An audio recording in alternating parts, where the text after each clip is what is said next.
Bismillahirrahmanirrahim. Assalamualaikum warahmatullahi wabarakatuh. Alhamdulillah hamdan katsiran tayyiban mubarakan fih kama yuhibbu rabbuna wa yardah. Asyhadu an la ilaha illallah wahdahu la syarikalah wa asyhadu anna Muhammadan abduhu wa rasuluh sallallahu alaihi wa ala alihi wa sahabatihi ajma'in wa man tabi'ahum bi ihsanin ila yaumiddin. Amma ba'd. Rabbi syrah li sadri wa yassir li amri wahlul 'uqdatam min lisani yafqahu qawli.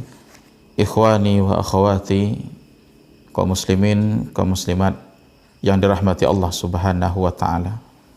Alhamdulillah, segala puji hanya milik Allah. Alhamdulillah, bersyukur kita kepada Allah atas segala nikmat yang telah diberikan, baik itu nikmat iman, nikmat Islam, nikmat hidayah dan inayah. Semoga Allah Subhanahu wa taala berikan kita keistiqomahan, memberkahi kita di bulan Sya'ban dan disampaikan ke bulan suci Ramadan. Pada kesempatan kali ini insyaallah kita akan bahas tentang fadilah puasa ataupun keutamaan puasa. Alhamdulillah, Allah Subhanahu wa taala mewajibkan suatu ibadah yang mulia kepada kita, ibadah yang pahalanya besar, yaitu puasa di bulan suci Ramadan. Dengan mengetahui fadilah ataupun keutamaan puasa ini, maka kita pun termotivasi, kita pun lebih semangat untuk menjalankan puasa di bulan suci Ramadan. Ada beberapa fadilah ataupun keutamaan yang kita dapati ketika kita menjalankan puasa di bulan suci Ramadan. Pertama, bahwa ibadah puasa ini adalah ibadah yang diwajibkan oleh Allah Subhanahu wa taala bukan hanya terhadap umat Nabi Muhammad SAW, namun ibadah puasa juga diwajibkan oleh Allah Subhanahu wa taala terhadap umat-umat sebelumnya. Sebagaimana yang masyhur kita baca di dalam Al-Qur'an, surah Al-Baqarah ayat 183, Allah katakan, ya ayyuhalladzina amanu kutiba alaikumusiyam kama kutiba alal ladzina min qablikum. Wahai orang berpuasa, wahai orang beriman, kata Allah, diwajibkan atas kalian berpuasa sebagaimana diwajibkan atas orang-orang sebelum kalian. Kama kutiba alal ladzina min qablikum. Nah, di sini kata para ulama menunjukkan bahwa puasa merupakan ibadah azimah. Puasa merupakan ibadah yang agung, yang bukan hanya diwajibkan kepada kita umat belakangan, namun juga diwajibkan terhadap umat-umat terdahulu. Ini salah satu fadilah atau keutamaan puasa. Kemudian yang kedua, dengan kita menjalankan ibadah puasa, maka Allah Subhanahu wa taala akan mengampuni dosa dan kesalahan kita. Di dalam hadis yang sahih riwayat Imam Bukhari, Rasulullah SAW katakan, man shoma ramadhana imanan wa ihtisaban. Siapa yang berpuasa Ramadan karena iman dan mengharapkan pahala, imanan wa ihtisaban, ghufira lahu ma taqaddama min dzambih, maka diampuni dosanya yang telah lalu. Perhatikan hadis Nabi SAW, kata Nabi, siapa yang berpuasa dengan dua syarat.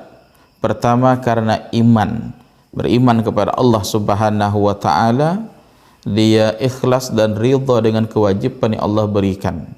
Kemudian dia mengharapkan pahala yang besar dari Allah, ikhlas karena Allah, maka Allah ampuni dosanya. Masya Allah, ketika kita banyak dosa, banyak maksiat, banyak melakukan kesalahan, maka diampuni oleh Allah Subhanahu wa taala dengan berpuasa, menahan lapar dan haus dari subuh sampai maghrib. Jadi puasa yang kita lakukan sebagai sebab pengampunan dosa, dihapus dosa-dosa kita oleh Allah Subhanahu wa taala. Nah, kemudian ibadah puasa ini juga ibadah yang pahalanya tanpa batas. Pahala yang tanpa batas yang diberikan oleh Allah Subhanahu wa taala. Sebab ketika kita berpuasa, 3 jenis sabar itu ada pada ibadah puasa. Pertama, bahwa ketika kita melakukan ibadah puasa ini, kita bersabar dalam ketaatan. Kita bersabar dalam menjalankan ibadah, kita juga bersabar dalam meninggalkan maksiat, kemudian kita bersabar dengan takdir syariat yang ditentukan oleh Nabi sallallahu alaihi wasallam.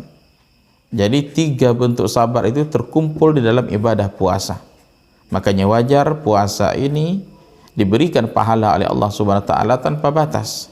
Di dalam hadis yang sahih, di dalam hadis qudsi diriwayatkan juga oleh Imam Bukhari rahimahullah taala, yang mana Allah katakan, kullu amal ibni Adam lahu illa siyam illa saum. Semua amalan anak Adam, kata Allah, untuk dia kecuali puasa. Kecuali puasa, apa kata Allah? Fa innahu li wa ana ajzi bih. Puasa ini untuk saya, kata Allah, dan saya yang memberikan ganjarannya. Allah yang memberikan balasan langsung. Wasiyamu junnah. Puasa itu, kata Allah, adalah perisai. Fa idza kana yaumu shaumi ahadikum fala yarfuth. Apabila seorang di antara kalian puasa, janganlah mengucapkan perkataan kotor, wala yaskhab, jangan pula dia berteriak. Kemudian kata Allah di dalam hadis qudsi, fa in sabaku ahad, apabila ada seorang ingin mencelanya, au qatalahu, ataupun ingin menyerangnya, maka ucapkanlah inni shaim, saya lagi berpuasa. Jadi kalau ada seorang ingin menyerang kita, ingin mencela kita, hendaklah bersabar, ucapkan saya lagi puasa. Kemudian walladzi nafsu Muhammadin biyadihi, demi jiwa Muhammad yang ada di tangan Allah Subhanahu wa taala, la khulufu fami shaim atyab indallah min rihil misk, bahwa bau mulut orang yang berpuasa lebih wangi di sisi Allah daripada bau kasturi. Lisaim farhatan, orang yang berpuasa mendapatkan 2 kegembiraan. Farhatan yafrahuhuma idza aftara fariha bi fitrihi. Pertama, apabila berbuka dia bergembira. Yang kedua, wa idza laqiya rabbahu fariha bi shaumihi. Kemudian nanti bertemu dengan Allah Subhanahu wa taala, dia bergembira dengan bawa pahala puasanya. Ikhwani wa akhwat rahimanillahu wa iyyakum, kita perhatikan hadis kursi ini. Di sini hadis kursi menjelaskan banyak fadilah ataupun keutamaan puasa.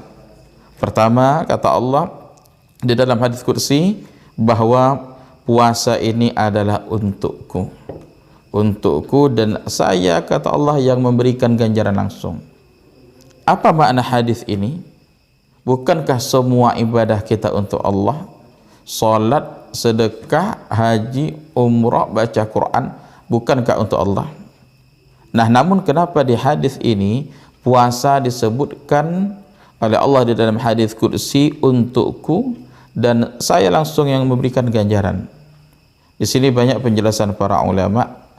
Pertama, sebagian ulama menyatakan bahwa di sini Allah Subhanahu wa taala khususkan ibadah puasa untuknya, bahwa nanti di akhirat ketika seorang melakukan suatu kesalahan, kezaliman, maka pahala ibadah dia diberikan kepada orang-orang yang dizalimi. Semua pahala ibadah. Nah, kecuali puasa. Adapun puasa tidak bisa diberikan kepada orang-orang dizalimi. Apa sebab? Karena ini khusus untuk Allah Subhanahu wa taala. Jadi ini khusus untuk Allah Subhanahu wa taala dan Allah yang berikan ganjaran. Jadi ketika kita berbuat zalim terhadap orang dizalimi, maka pahala salat diberikan kepada orang dizalimi. Pahala sedekah diserahkan kepada orang dizalimi. Pahala baca Quran dan pahala ibadah lainnya. Nah, kecuali pahala puasa yang kita kerjakan.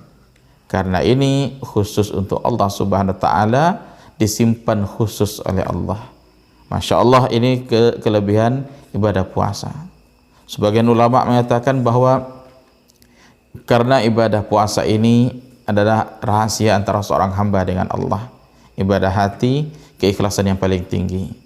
Seorang bisa saja dia menyatakan depan saudara, depan kawannya dia puasa, namun ketika sendiri, ketika dia berada di tempat yang sembunyi, dia bisa makan dan minum.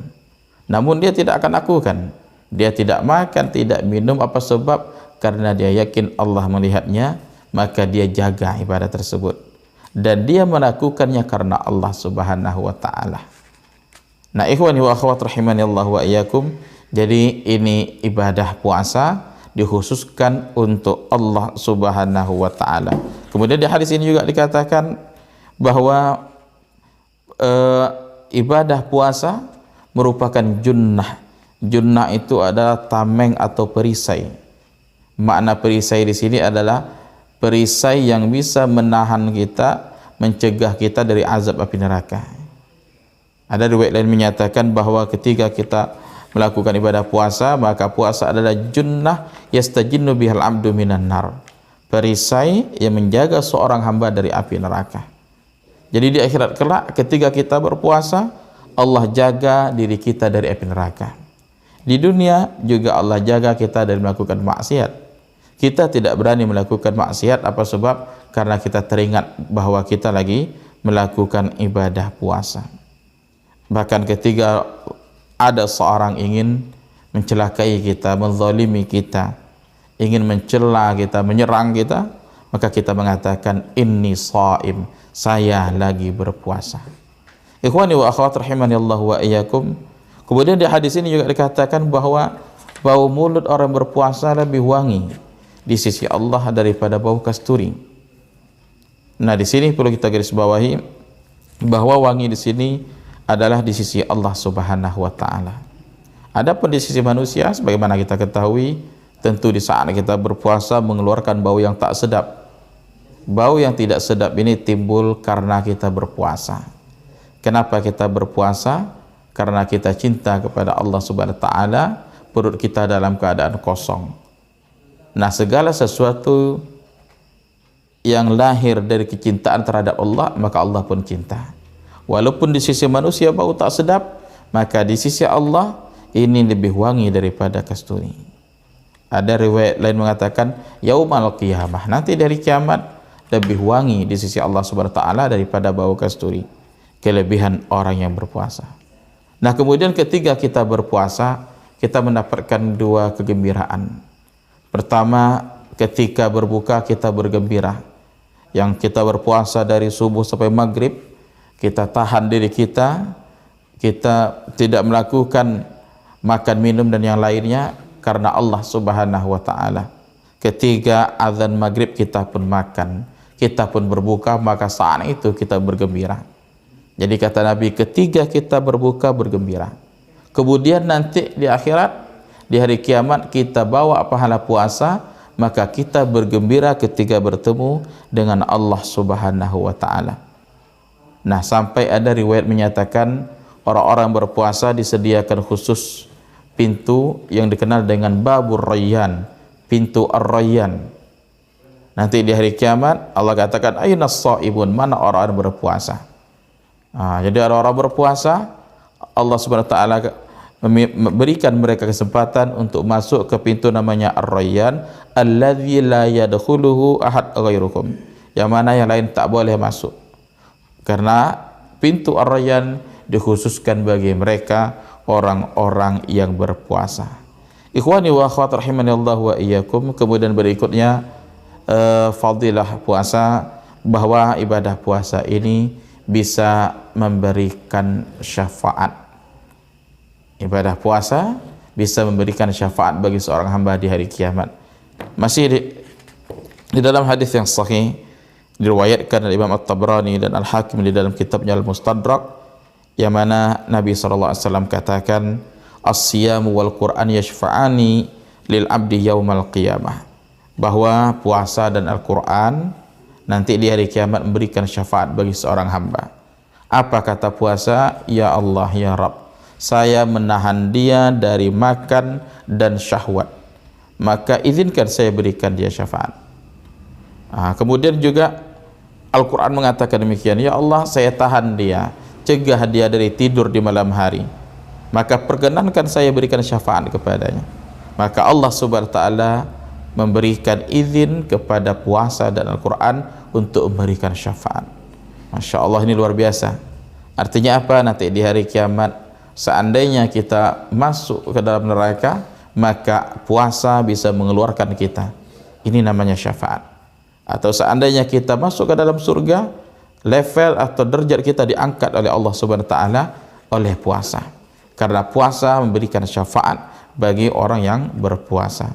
Ikhwani wa akhwat rahimani Allah wa iyyakum, itulah di antara fadilah ataupun keutamaan puasa. Semoga dengan mengetahui fadilah dan keutamaan ini, kita pun lebih semangat untuk menjalankan ibadah puasa. Semoga Allah terima amal ibadah kita. Amin ya rabbal alamin. Barakallahu fikum wa sallallahu ala nabiyina Muhammad wa ala alihi wa sahbihi wasallam. Assalamualaikum warahmatullahi wabarakatuh.